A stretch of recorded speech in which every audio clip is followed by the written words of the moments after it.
하나님 말씀, 오늘은 고린도전서 3장입니다. 고린도전서 3장 1절에서 9절까지 말씀을 보겠습니다. 제3장. 형제들아, 내가 신령한 자들을 대함과 같이 너희에게 말할 수 없어서 육신에 속한 자, 곧 그리스도 안에서 어린아이들을 대함과 같이 하노라.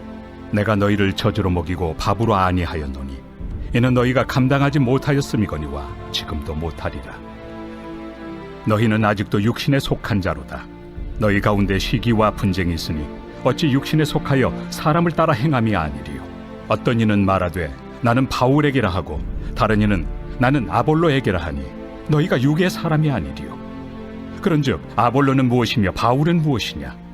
그들은 주께서 각각 주신 대로 너희로 하여금 믿게 한 사역자들이니라. 나는 심었고 아볼로는 물을 주었으되 오직 하나님께서 자라나게 하셨나니 그런즉 심는 이나 물 주는 이는 아무것도 아니로되 오직 자라게 하시는 이는 하나님뿐이니라. 심는 이와 물 주는 이는 한 가지이나 각각 자기가 일한 대로 자기의 상을 받으리라. 우리는 하나님의 동역자들이요 너희는 하나님의 밭이요 하나님의 집이니라. 아멘. 꿀벌에 대해서 여러분 얘기를 많이 들으셨을 거예요. 꿀벌은 협동과 봉사의 정신이 가장 강한 곤충이에요.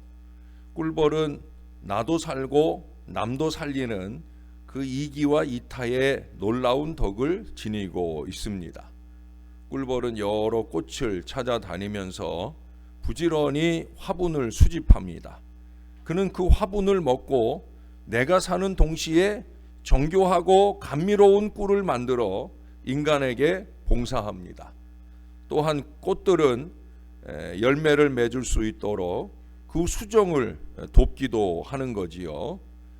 같은 풀잎의 이슬을 먹으면서 꿀벌은 그렇게 맛있는 꿀을 만들고 반대로 독사는 무서운 독을 만든다는 것이 참 아이러니하면서도 놀라운 우주의 신비가 아닐 수 없어요. 강단에서 목사는 하나님의 말씀을 통해 그렇게 맛있는 신앙 인생을 살도록 돕고자 하지만 때로는 무서운 독을 먹으면 독사들이 만들어지는 경우도 간혹 있는 것 같아요.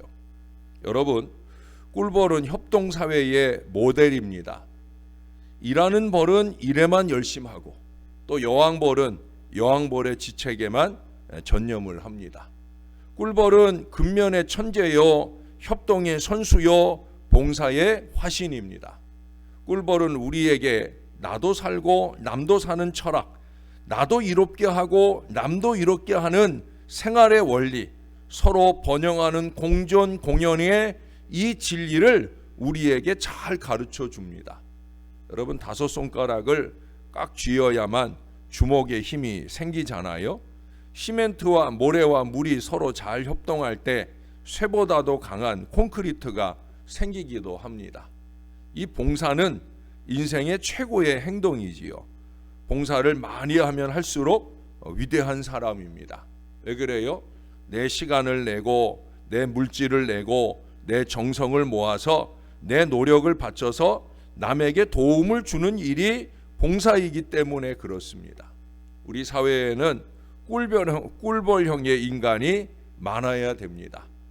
일생일념의 정신을 가지고 자기의 일에 골몰하고 몰두하고 전력하고 헌신하는 사람이 많아야 그래야 사회가 발전을 하겠죠. 일생 동안 한 가지 일에 심혈을 쏟고 정성을 기울이면 누구나 그 방면에서 대가가 되고 선수가 되고 권위자가 되고 일인자가 됩니다. 아주 훌륭한 일이지요.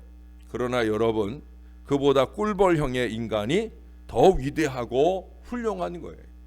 왜냐하면 일생일념의 신념으로 잘 사는 것도 중요하지만 그것은 자기를 위한 일에 국한될 경우가 많이 있어요.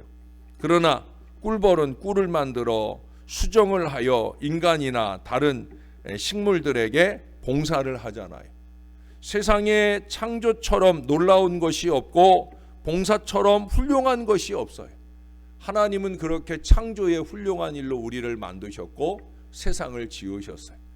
이제 우리는 하나님과 함께 그 세상을 위해 봉사해야 되는 거예요. 저마다 자기 중심의 자기 위주의 유익과 욕심을 채우기에 급급한 생활을 하고 있는 경우가 많아요. 그 차원을 뛰어넘는 게 봉사예요.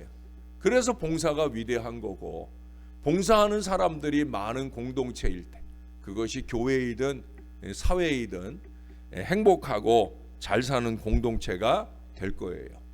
오늘 본문에는 다시 한번 이 꿀벌처럼 봉사한 아름다운 헌신자들이 등장을 합니다. 바울도 나오고 아볼로도 나오고 또 앞서서 게바도 나오고, 그들 모두는 하나님을 위하고 교회를 위하고 무엇보다 고린도 교회를 위한 꿀벌 헌신자들이에요. 다 교회를 위한다지만 어떤 경우는 전혀 교회를 위하지 않고 오히려 교회를 회되게 하고 다른 사람들을 해되게 하는 경우도 많지만, 여기 이분들은 아니라는 거예요. 정말 교회를 위하는, 정말 그런 헌신자들이었죠. 문제는 교인들이 그들의 그 아름다운 본심을 사사로이 흐리는 데 문제가 있다는 거예요. 바울은 1절에서 그런 그들을 가리켜 어린아이 취급을 하겠다라고 선언을 합니다. 물론 나이가 진짜 어린아이는 아니었을 거예요. 근데 하는 짓이 어린아이와 다를 것이 없다라고 하는 거예요. 예? 신앙생활을 오래 했다고, 나이가 많다고, 교회의 직분을 맡았다고 그래서 어른이 아닌 것임을 오늘 바울이 말하고 있어요. 항상 자주 하는 말처럼 어른이 어른다워야 어른이다. 지금 바울은 그런 얘기를 하고 있는 거예요. 앞서 말씀하신 분들, 바울이나 아볼로나 베드로 같은 분들은 그저 씨를 뿌리고 물을 주고 가꾸는 자기의 책임에만 충실한 분들이에요. 그저 그러면 되는 거예요. 잘하는 건 누가 걱정입니까? 하나님 몫이죠. 하나님 몫. 잘하도 하나님 몫이요, 아니 잘하도 하나님의 뜻인 거예요. 여러분 7절을 보세요. 7절에 보시면 그런즉 심는 이나 물 주는 이는 아무것도 아니로되 오직 자라게 하시는 이는 하나님뿐이니라. 하나님이 자라게 하셔요. 근데 그 하나님이 자라게 하실 만한 자기 일을, 자기 본분을 잘 지켜야 되죠. 심는 이나 물 주는 이는 사실은 아무것도 아닐 수 있어. 그건 누가 하든 상관없는 일이에요. 왜? 그건 그냥 봉사이기 때문에 할 수 있는 최선의 노력을 다할 뿐이에요. 왜 그렇습니까?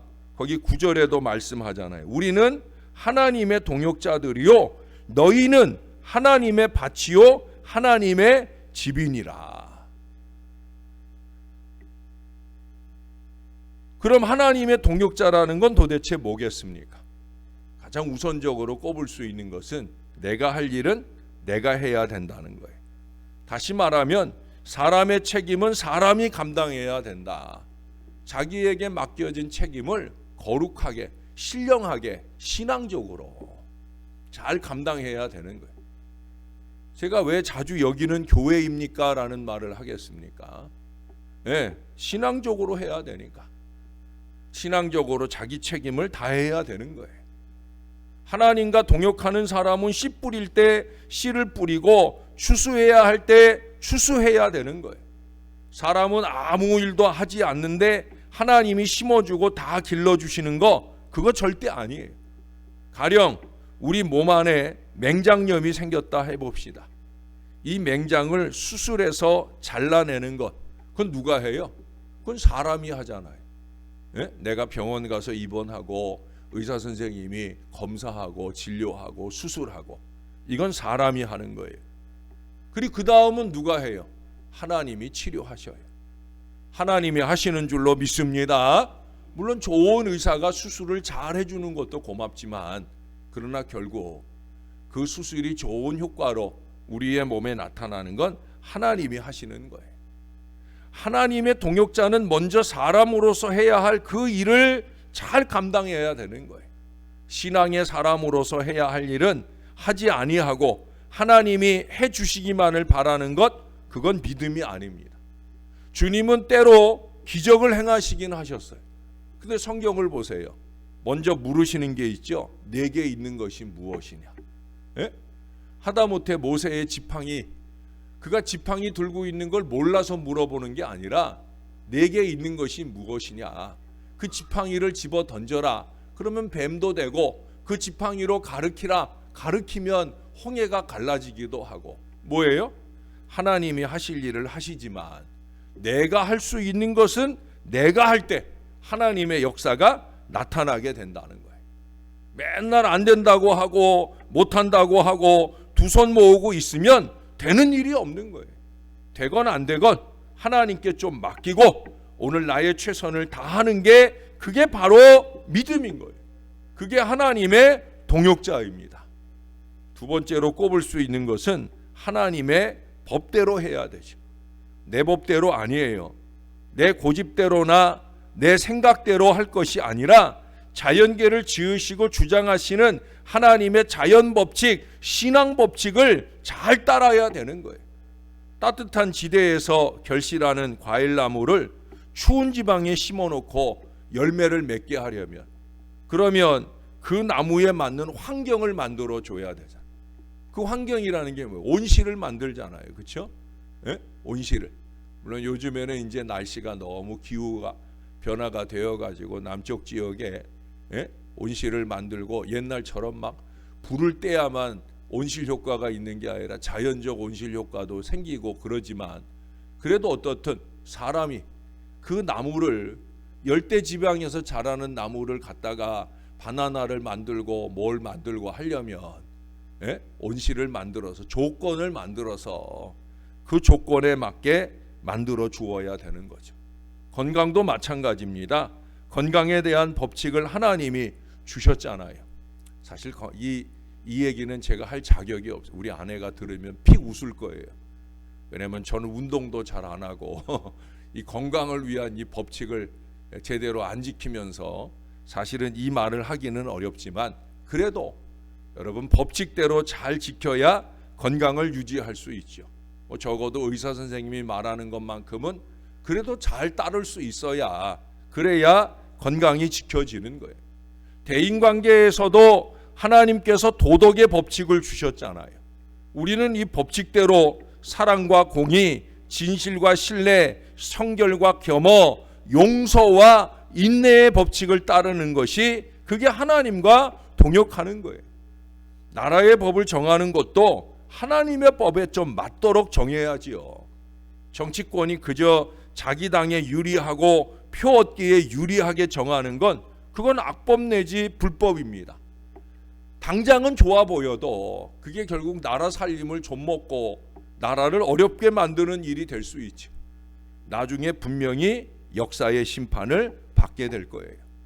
원리 원칙을 무시하고 적당히 넘어가려는 것은 일을 그르치기 딱 알맞은 겁니다.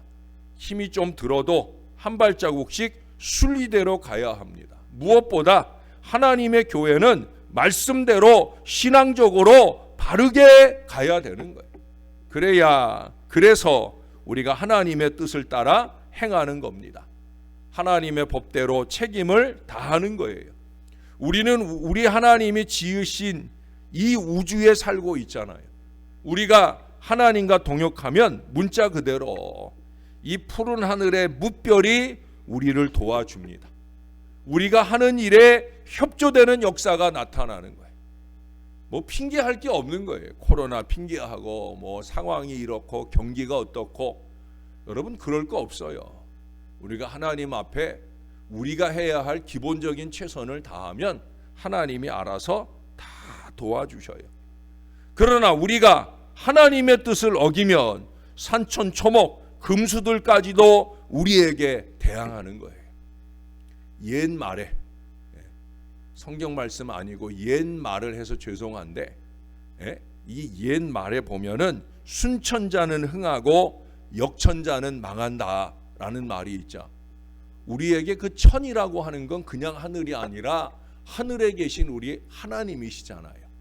그런 의미에서 이게 옛말이지만 우리에게 있어서는 하나님, 순천자, 하나님의 뜻을 이루는 사람은 흥하고 역천자, 하나님의 뜻을 배역하는 사람은 망한다. 이렇게 이해하면 되는 거예요. 2조 500년의 역사를 보세요. 아니 그 이전의 역사도 마찬가지. 일시적인 권모술수로 큰 권력을 잡았던 사람들이 있죠. 그러나 그 세도로 말미암아 결국 자기 자신도 망치고 일족이 멸망한 예가 얼마나 많습니까? 당장 권력을 쥐었다고 그게 다가 아니란 말이에요. 역사를 속일 수는 없는 거예요. 그러므로 무슨 일을 하든지 이 일에 하나님이 동역하실 수 있을까? 내가 하는 일을 하나님이 잘했다고 칭찬하며 도와주실 수 있을까? 이것을 생각하며 하나님이 동역하실 수 없는 일은 하지 말아야 되는 거예요. 왜? 그건 역천하는 길이니까, 반란의 길이니까, 나도 망하고 공동체도 망하는 길이니까. 그게 뭘 교회를 위하는 거예요? 그게 뭘 하나님의 일을 하는 거예요? 여러분 바로 분별할 줄 알아야 됩니다. 개인이나 가정이나 교회나 국가에서 무슨 일이나 하나님이 원하시는, 하나님과 동역하는 일을 할 수 있어야 되는 거예요. 그때 우리 하나님께서 축복하시는 줄로 믿습니다. 그리고 저는 여러분들에게 계속 강조하는 게 뭐예요? 데오 볼렌테예요. 하나님 뜻이라면, 하나님 뜻이라면 기도에 무릎을 꿇고 기도하며 열어가는 하나님 뜻이라면 그러면 해야 되죠. 목에 칼이 들어와도 해야 되죠. 근데 하나님의 뜻도 뭣도 아니고 얄팍한 자기 생각이야, 세상적인 생각이야. 그러면 그것은 역천하는 일이에요. 아무것도 아니에요. 사랑하는 여러분, 우리는 하나님의 동역자들입니다. 여기 바울이 고백하잖아요. 우리는 하나님의 동역자들이요. 우리는 하나님의 동역자들입니다. 무슨 일이나 하나님과 하나님의 뜻을 따라 잘 동역해서 부족한 종이 늘 간절히 기도하는 것처럼 하나님이 허락하시는 놀라운 축복을 넘치게 받으시는 저와 여러분, 우리의 자손들 모두가 되기를 우리의 구주 되시는 예수님의 이름으로 축원합니다. 기도하겠습니다. 우리 하나님, 부족한 우리 인생들을 하나님의 동역자로 삼아주시니 감사합니다. 어린아이의 일들을 좀 벗어던지고 하나님의 뜻을 따르고 하나님의 말씀을 따라가는 이 순천의 귀한 역사를 열어가는 하나님 사람들 될 수 있도록 우리를 붙들어 주시옵소서. 하나님, 인간적이고 세상적인 지혜로, 지식으로 하나님의 일을 할 수는 없는 일입니다. 바울은 그래서 끊임없이 내가 말의 지혜로 하지 아니하고 오직 은혜로, 복음으로, 예수 그리스도의 십자가로만 그렇게 승리할 사람인 것을 고백하며 가르쳐 줍니다. 우리가 좀 말씀 앞에 서서 말씀으로 도전을 받고 말씀으로 깨달아서 그 말씀대로 하나님의 뜻을 이루어가는 하나님의 동역자들이 되게 하여 주시옵소서. 내게 맡겨진 내 일들을 내가 책임 있게 잘 감당할 뿐 아니라 그 모든 일들을 수행할 때마다 하나님이 정말 원하시는가, 정말 이것이 공동체를 위하는 일인가 고민하고 골몰하고 무엇보다 기도하면서 그 일들을 이루어가는 하나님의 동역자들이 많아지는 우리 신월제일교회가 되게 하여 주옵소서. 너도 살고 나도 사는 이 건강한 신앙 공동체로 통하여 하나님의 위대한 축복이 교회에는 부흥으로 살아가는 성도들의 삶에는 형통으로 넘쳐날 수 있도록 우리 하나님께서 역사해 주시옵소서. 우리 하나님 감사합니다. 예수님의 이름으로 기도합니다.